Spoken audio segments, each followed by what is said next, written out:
마이클 세일러가 이번에 또 한 마디 던졌습니다. 올해 가장 무서운 거는 비트코인을 충분히 갖고 있지 않았다는 거. 이 짧았지만 메시지는 분명했어요. 시장은 여기에 대해서 사재기 신호로 받아들이기도 하고 익숙한 레퍼토리로 넘기기도 합니다. 겉으로 봤을 때 단순한 구호 같죠. 하지만 숨은 층이 있다는 거. 이 한 줄이 지금의 유통량 구조, 기관 수요, 그리고 가격 경로에 어떤 파장을 만들 수 있는지 오늘 영상 통해서 그 맥락을 끝까지 따라가 보도록 하겠습니다. 마이클 세일러가 이 말을 던진 시점 자체가 괜히 고른 타이밍이 아니라는 거예요. 이 불확실성이 커질 때일수록 부족이라는 단어는 강력하게 작동을 하겠죠.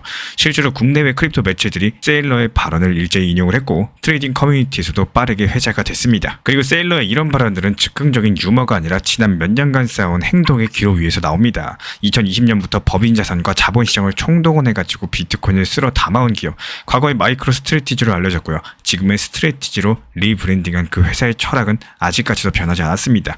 이 공식적인 구매 내역을 살펴보면은 이미 수십 차례에 걸친 매입 로그가 남아있죠. 이 회사가 분기마다 우리는 또 매수했다 이렇게 보고를 하고 있고 2025년 올해 가을 공개 자료들에서는 보유량이 60만 비트코인을 넘어섰다는 업데이트가 이어졌습니다. 이 단일 상장사가 이 정도를 장부에 쌓아두는 것은 전례가 드물죠.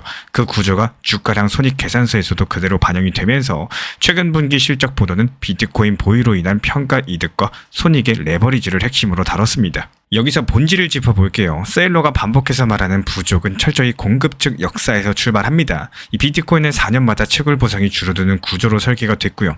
올해 본 보상은 다시 절반으로 내려갔어요. 이 새로 나온 물량이 줄어드는 순간부터 시장은 누가 얼마나 오래 갈 수 있냐 이 싸움으로 바뀌게 된다는 거고 여기에 2024년 이후에 제도권 자금이 ETF를 통해서 들어오기 시작을 하면서 과거랑은 다르게 공식 창구가 수요를 대리 집행하는 단계로 올라섰습니다. 이 두 개가 합치면 표면적인 변동성 은 남아있다라고 하더라도 중장기 재고는 자주 이동을 하지 않습니다. 이 세일러의 메시지는 그래서 매크로랑 제도 변화의 시간을 등 뒤에 두고 있는 거고 물량은 점점 안 나온다는 거. 그렇기 때문에 지금의 공포가 가격 하락이 아니라 보유량에 대한 부족에서 생긴다는 겁니다. 이런 내러티브가 단발 이슈가 아니라 비트코인의 발행 스케줄 그리고 제도권 자금 유입이라는 두 개의 긴 호흡 위에 놓여 있는 거고 먼저 법인의 대규모 현물 축적을 봤을 때 이 스트래티지의 보유량은 올해 가을 기준으로 60만 비트코인이라는 업데이트가 잇따랐고요. 재무공시에서는 비트코인의 평가 이득이 분기 실적을 실질적으로 좌우하는 수준까지도 커졌다는 보도가 이어졌습니다.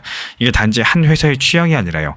현금 대신에 비트코인이라는 재무 전략이 공개 시장에서 실행 가능한 모델이라는 것들을 증명을 하고 있고 그 자체가 수급의 한 축이 되는 겁니다. 이 다음은 제도권 채널입니다. 현물 ETF가 만들어낸 순매수 압력은 과거의 개별 거래소 유입출로 보던 흐름과 결이 달라요. 이 리테일의 단기간 회전보다는 장기 계좌의 자동적인 납부처럼 꾸준하게 쌓이는 수요가 커졌다는 점이 핵심입니다.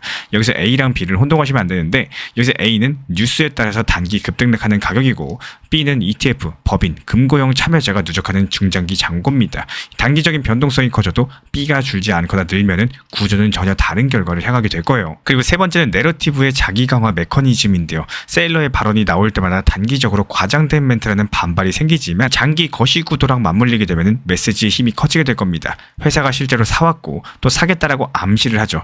바로 어제 오늘의 소셜 커멘트에서도 11월 달은 오렌지의 색 같은 힌트가 돌았고요. 이 시장은 이런 것들을 다음번 매수 이벤트의 가능성으로서 연결을 하고 있습니다. 누군가는 밈으로서 읽지만요. 또 다른 누군가는 실제 수급으로 해석을 합니다. 이 수급이라는 건 결국 숫자예요. ETF 창구, 법인 금고, 그리고 온체인에서 움직이지 않는 코인 이 세 가지가 동일한 방향으로 정렬이 될 때 가격은 항상 그 뒤를 따라가곤 했습니다. 여기서 기업과 산업의 관점으로 한 번만 더 비틀어보죠. 스트래티지의 비즈니스 모델은 원래 B2B 소프트웨어였습니다. 이 지금은 비트코인 보유를 레버리지하는 준자산운용형 상장사의 면모가 더 강력한데요.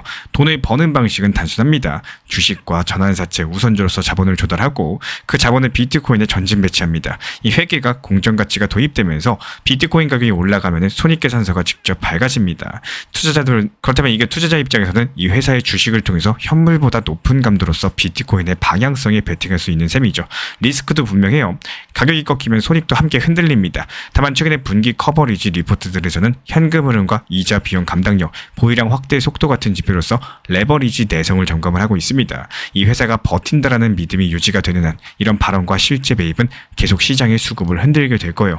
그래서 저는 밸류에이션을 세 겹으로 바라보고 있습니다. 먼저 절대적인 관점에서 봤을 때 온체인에서 움직이지 않는 장기 보유량이 늘고 있는지, 그리고 상대 관점에서 봤을 때는 ETF로 들어오는 순유입이 금과 주식, 현금성 자산 대비했을 때 어느 쪽으로 회전을 하고 있는지, 그리고 세 번째로 히스토리컬 관점에서 봤을 때 12개월에서 18개월 정도 구간의 과거 평균 경로랑 지금의 속도가 얼마나 겹치는지, 이런 변화들이 이어지면 뭐가 달라질까요? 가격의 논쟁보다 더 중요한 거는 보유의 기준이 다시 설정이 된다는 점입니다. 이 트레이딩 룸에서는 이번 분기 손익으로 말하지만 제도권 창구랑 법인금고는 이번 해 잔고로 말을 하죠. 셀러가 말한 공포는 그래서 가격 하락의 공포가 아니라는 거, 이 나중에 사고 싶어도 구할 물량이 줄어드는 그 느린 공포를 말을 하는 겁니다. 이 시장이 여전히 출렁일 겁니다. 뉴스 한 줄에 오르고 내리겠죠. 그래도 큰 강줄기는 한 방향을 가리키게 될 겁니다.